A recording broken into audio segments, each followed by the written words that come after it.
What's up everybody, welcome back to the channel. So writing for strings is super important, is the foundation of the orchestra. Not only that, but you'll also find strings across a bunch of different genres and styles. So let's go through some of the basics. The easiest thing you can do when it comes to strings is probably writing a melody and some chords, accompaniment in a block chordy kind of fashion, something like this.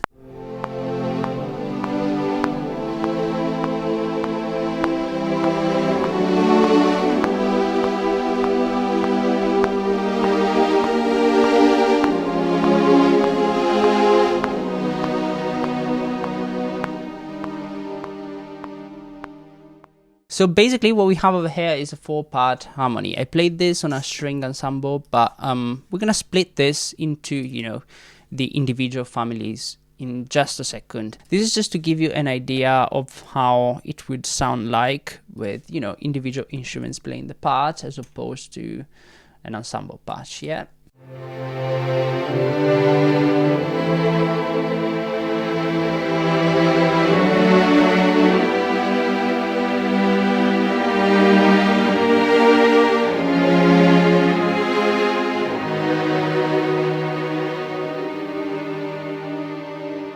Right, so that was block chords, super simple arrangement with violin 1 and cellos basically playing in octaves and the rest of the string section filling out the harmony. So let's go to something a little bit more advanced. Good voice leading, or efficient voice leading I should say, is the idea of having each single voice moving the least amount possible. Yeah, so we're not gonna change the top line because that's our melody.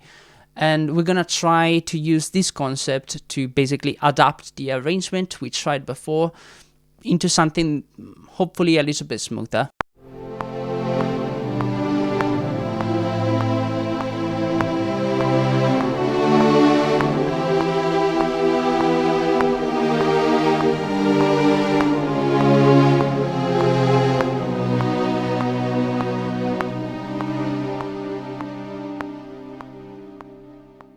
So just by changing some of the voicings, we basically achieve a slightly smoother, more interesting arrangement. Obviously, the bigger the leaps we have in the melody, the more alternatives we have in terms of what we can do with the chords. For example, on this part of the arrangement, the melody goes from a G up a minor third to a B flat, and we play a G minor chord.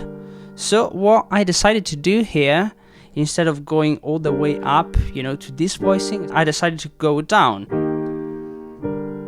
Once again, having the melody moving opposite to the bass makes for a more interesting kind of sound, to my ears at least. Also, if you focus on the left hand alone, you can see how, this makes for a very smooth kind of movement. We're just literally moving down a semitone, and then we move down a minor third from B flat to G on violas, and up a minor third on the first violin. So this is what we have.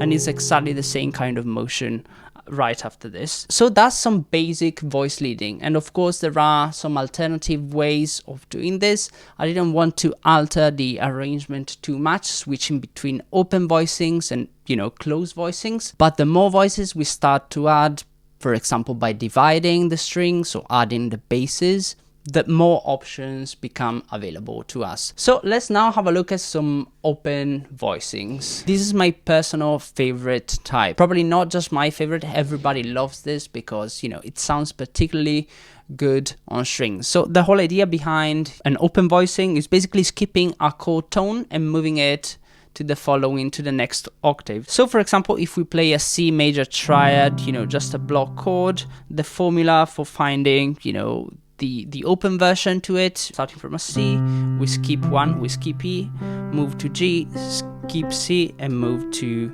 E. And needless to say, it works for all inversions. So let's have a look at how we can apply this concept to our arrangement.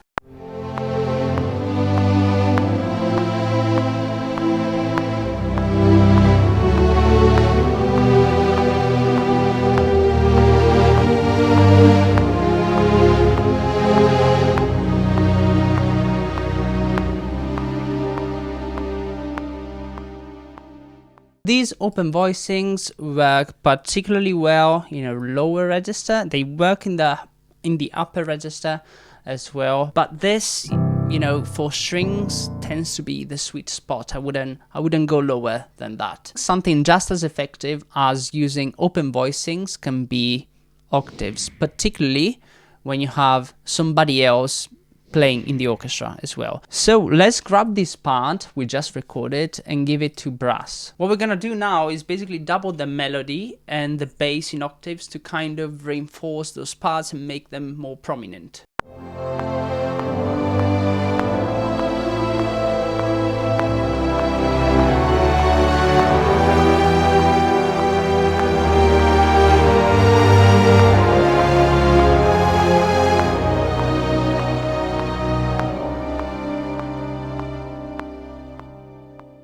As you heard, this basically fills out the brass and makes them sound richer, but also brings more emphasis to the parts that are more important.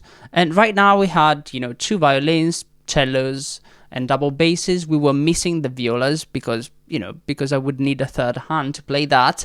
But we could add that in very quickly. We could just grab the cellos and drag it up an octave. Same thing for the second half, and this hopefully should sound quite nice without having to change anything at all.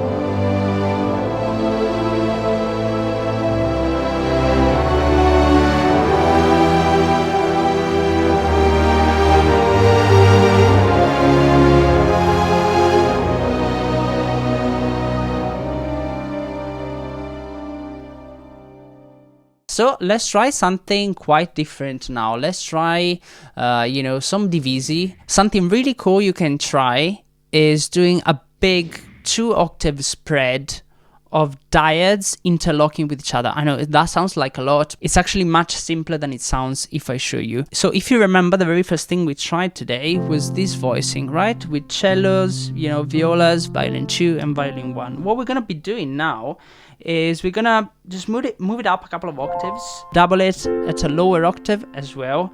And in order to do this, we're gonna have to divide the strings, which is something pretty common, pretty usual.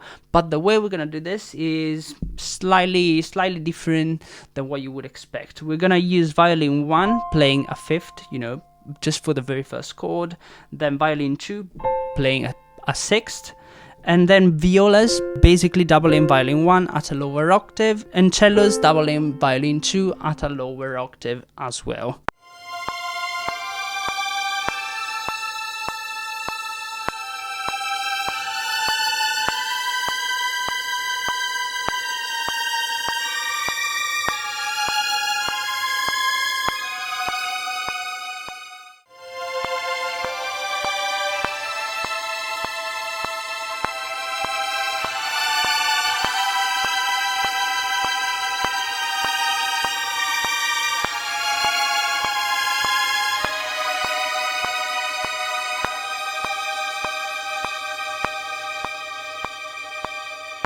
Let's grab these two parts we just recorded, copy, paste to violas and cellos, and then we're gonna grab these and move them as a lower octave. So let's now have a listen.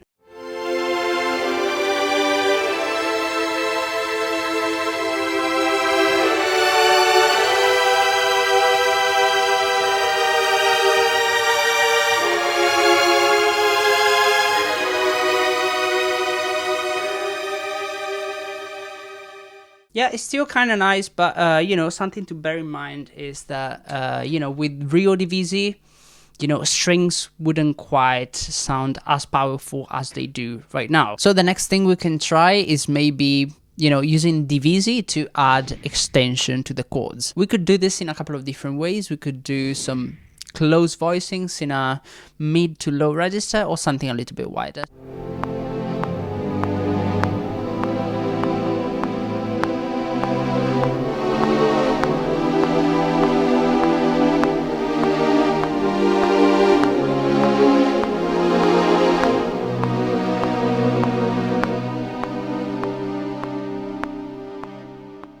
When you have such a rich sound like we do over here. You know, ensemble patches can sound a little bit muddy at times, like they did right now. So let me just quickly polish this a little bit and show you how it would sound like with, you know, individual instruments.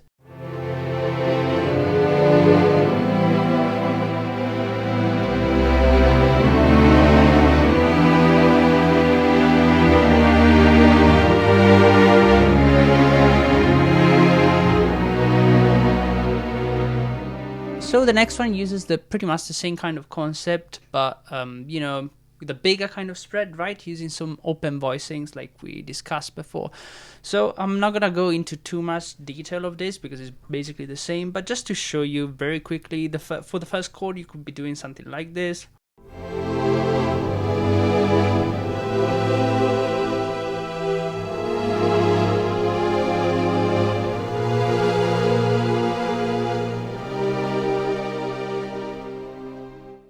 It may seem quite complex, but in reality what I'm really doing is just, you know, some open chords in the left hand, and I try to play the extensions in the right hand. So that will be everything for today. I hope you enjoyed the video. Hit the like button if you did, and subscribe if you're new. If you want to take a closer look at these project files, I put them on my Patreon, available for download, so be sure to check that out if you're interested. Thank you very much for watching, and I'll see you on the next one.